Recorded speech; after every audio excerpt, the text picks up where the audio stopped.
اب اللہ تعالیٰ ارشاد فرماتا ہے والذین لا يدعون مع اللہ الہا آخر ولا يقتلون النفس التي حرم اللہ الا بالحق ولا يزنون،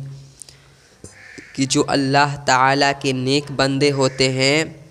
وہ اللہ کے ساتھ کسی اور معبود کی پوجا نہیں کرتے ہیں، اور وہ کسی بھی جان کو ناحق جس کا قتل کرنا اللہ تعالیٰ نے حرام کیا ہو اسے قتل نہیں کرتے ہیں، اور وہ زنا نہیں کرتے ہیں۔ وَمَن يَفْعَلْ ذَلِكَ يَلْقَ أَثَامًا، اور پھر اللہ تعالیٰ فرماتا ہے جو کوئی بھی ان گناہوں کا مرتکب ہوگا، جو کوئی بھی ان کاموں کا مرتکب ہوگا وہ عنقریب گناہ حاصل کرے گا، یعنی اسے گناہ حاصل کرنے کے علاوہ کچھ حاصل نہیں ہوگا، بہت بڑے گناہ کا وہ مرتکب ہوا۔ اور پھر اللہ تعالیٰ ارشاد فرماتا ہے یضاعف لہ العذاب یوم القیامۃ ویخلد فیہ مہانا، کہ اس کے لیے جو ان کاموں کا مرتکب ہوگا اس کے لیے قیامت کے دن عذاب دگنی کی جائے گی، اور وہ ہمیشہ اس عذاب میں ذلیل ہو کر رسوا ہو کر رہے گا۔ الا من تاب وآمن وعمل صالحا، ہم اگر وہ شخص جس نے توبہ کر لیا اور ایمان لایا اور نیک عمل کرنا شروع کر دیا، وہ شخص اس سے مستثنیٰ ہے، یعنی اس شخص کے لیے عذاب نہیں ہوگی کل قیامت کے دن، کیونکہ اس نے توبہ کر لیا اور ایمان لے کر آیا، شرک چھوڑ دیا اور نیک عمل کرنا شروع کر دیا۔ اب یہاں پر آپ دیکھیے اللہ تعالیٰ کے نیک بندوں کی صفات بیان ہو رہی ہے، اور اللہ تعالیٰ نے سب سے پہلے کیا ارشاد فرمایا؟ شرک نہیں کرتے ہیں یہ لوگ، اللہ کے ساتھ کسی اور معبود کی پوجا نہیں کرتے ہیں یہ لوگ، اور پھر اللہ تعالیٰ نے جس کا قتل کرنا حرام کر دیا ہو، کسی انسانی جان کو ناحق وہ قتل نہیں کرتے ہیں، اور یہ لوگ زنا بھی نہیں کرتے ہیں۔ پوائنٹ ٹو بی فوکسڈ، ہم لوگ چونکہ قتل کے بارے میں ملاحظہ فرما رہے تھے، میں قتل کے بارے میں بتا رہا تھا، اس لیے پوائنٹ ٹو بی فوکسڈ قتل ہے۔ اللہ تعالیٰ نے کہا کہ میرے نیک بندے کسی بھی انسانی جان کو قتل نہیں کرتے ہیں، اگر کوئی ایسا کرے گا تو وہ گناہ حاصل کرے گا، بہت بڑا گناہ، اور عذاب اس کے لیے دگنی کی جائے گی۔ سوچیں کتنی بڑی بڑی وعیدیں ہیں، اس کے باوجود بھی لوگوں کا ہمت دیکھیں کہ کیسے اللہ تعالیٰ کی نافرمانیاں کرتے ہیں۔ اس آیت میں اللہ تعالیٰ نے نیک بندوں کی صفات بیان کی ہے، اس لیے یہ صفات ہمیں اپنے اندر پیدا کر لینی چاہیے کہ کسی بھی جان کو ناحق قتل نہ کریں، یہ بہت بڑا جرم ہے۔ پھر اللہ تعالیٰ نے دوسرے مقام پر ارشاد فرمایا من اجل ذلك كتبنا على بني اسرائيل انه من قتل نفسا بغير نفس او فساد في الارض فكأنما قتل الناس جميعا۔ اللہ تعالیٰ نے ارشاد فرمایا، سب سے پہلے اس آیت سے پہلے اللہ تعالیٰ آدم علیہ السلام کے 2 بیٹوں کا واقعہ سنا رہا تھا، کیسے ایک بیٹے نے دوسرے کو قتل کر دیا، ناحق قتل کیا۔ اللہ تعالیٰ کہتا ہے ہم نے اسی وجہ سے بنی اسرائیل پر یہ بات لکھ دی، اور یہ صرف حکم بنی اسرائیل کے لیے نہیں ہے، اللہ تعالیٰ چونکہ بنی اسرائیل سے مخاطب ہے، اللہ تعالیٰ بنی اسرائیل سے خطاب کر رہا ہے، اس لیے اللہ تعالیٰ نے بنی اسرائیل کا تذکرہ کیا، لیکن اصل میں یہ حکم تمام انسانوں کے لیے ہے، تمام لوگوں کے لیے ہے۔ کہ اب دیکھیں اللہ تعالیٰ کیا ارشاد فرماتا ہے کہ آدم علیہ السلام کے ایک بیٹے نے دوسرے کو قتل کیا، اس وجہ سے ہم نے بنی اسرائیل پر یہ بات لکھ دیا کہ جس نے کسی انسانی جان کو ناحق قتل کیا، یعنی اس انسانی جان نے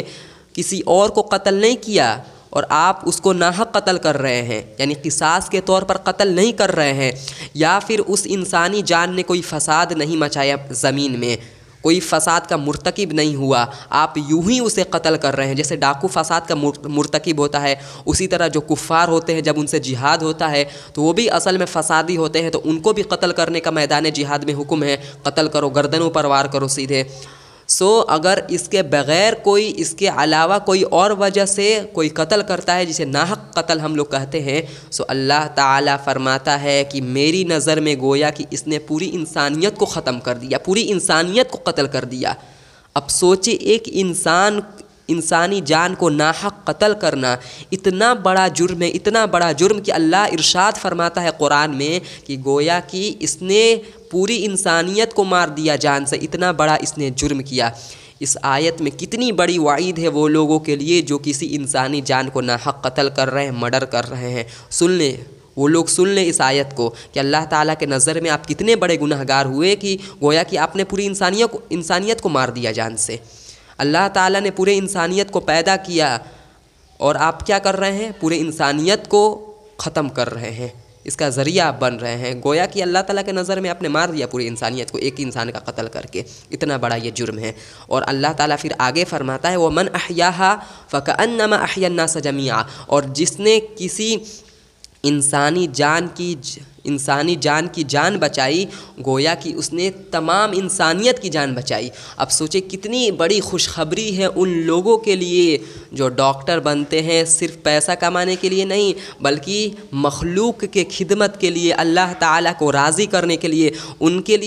ان پر یہ آیت پوری فٹ ہوتی ہے کہ اگر آپ کسی انسانی جان کی جان بچاتے ہیں تو اللہ تعالیٰ کے نظر میں آپ کا اتنا مقام بلند ہو جائے گا کہ گویا کہ آپ نے پوری انسانیت کی جان بچا لی۔ کتنی بڑی بات ہے۔ اس لیے میں کہتا ہوں، اور جب بھی میں کسی کے سامنے بیان کرتا ہوں، میں کہتا ہوں بھائی آپ اگر دنیا کے فیلڈ میں محنت کر رہے ہیں تو نیت آخرت رکھے، نیت اللہ تعالیٰ کی رضا رکھے، کیونکہ ہم اپنے ہر اعمال، دنیاوی اعمال ہی کیوں نہ ہو، ہر اعمال میں ہم اللہ تعالیٰ کی رضا کی نیت کر سکتے ہیں۔ اس لیے ہر کام میں اللہ تعالیٰ کی رضا کی نیت رکھیں، اللہ تعالیٰ کی خوشنودی کی نیت رکھیں، انشاءاللہ اس کام میں آپ کو اجر و ثواب ملے گا۔ ہم لوگ یہ بات کر رہے تھے کہ قتل کتنا بڑا جرم ہے۔ اب آپ یہاں سے دیکھ لیجئے آیت، اب سنتے جائیے انشاءاللہ بہت سارے اللہ تعالیٰ نے مقامات پر یہ ارشاد فرمایا ہے کہ قتل کتنا بڑا جرم ہے۔ اور آج کل لوگ اپنی اولادوں کو بھی بعض لوگ قتل کر رہے ہوتے ہیں، پریگنینسی کے دوران 4 مہینے کے بعد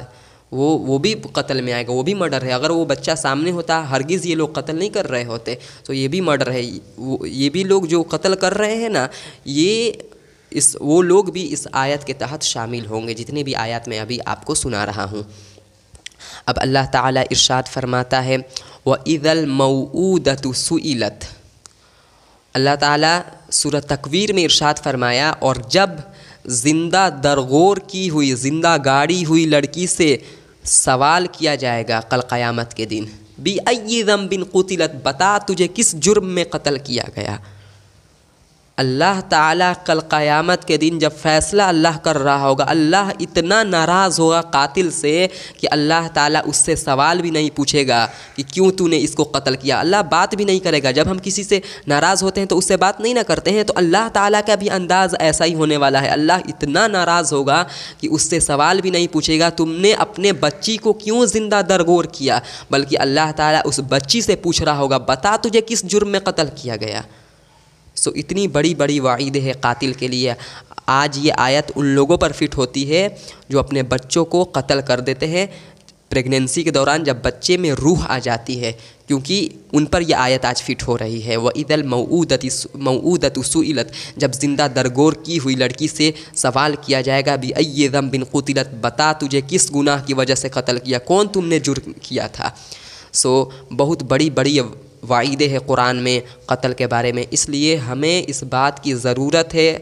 کہ ہم لوگ اپنے آپ کو قتل جیسے عظیم گناہ سے محفوظ رکھیں، کیونکہ شیطان کیا ہے، جذبات انسان کو دلاتا ہے، جذبات میں آؤ فلاں کو مار دو جان سے، فلاں کو گولی سے اڑا دو، بھلے تم جیل جانا، تمہیں پھانسی پر لٹکنا کوئی مسئلہ نہیں، لیکن فلاں کو تم مار کر رہو، بھلے تم ناحق قتل کرو، کوئی جرم نہیں۔ شیطان بس اسی کا ترغیب دے گا، آپ کو کبھی حق کے ساتھ قتل کرنے کا ترغیب نہیں دے گا، بلکہ ناحق قتل کرنے کا ترغیب دے گا، جذبات دلائے گا۔ اس لیے اپنے آپ کو ہمیشہ محفوظ رکھیں، ایسا نہ سمجھے کہ ہم لوگ قتل و غارت نہیں کر سکتے ہیں اور شیطان ہمیں نہیں بھٹکا سکتا، ہرگز ایسا گمان میں نہ رکھے۔ شیطان تو انسان سے کیا نہیں کرا سکتا ہے، اگر انسان اللہ تعالیٰ کے راستے سے ہٹ جائے، قرآن کے راستے سے ہٹ جائے تو اللہ تعالیٰ سے ڈرنا چھوڑ دے۔ تو اس لیے ہمیشہ الرٹ رہے قتل کے بارے میں، اپنے آپ کو جذباتی نہ بنائیں، اپنے آپ پر ہمیشہ قابو رکھیں۔ انشاءاللہ اب ہم آگے احادیث شریف پڑھیں گے کہ نبی صلی اللہ علیہ وسلم نے قتل کے بارے میں کیا ارشادات فرمائے ہیں، اسے ہم دیکھیں گے انشاءاللہ اگلے ویڈیو میں۔ السلام علیکم ورحمۃ اللہ وبرکاتہ۔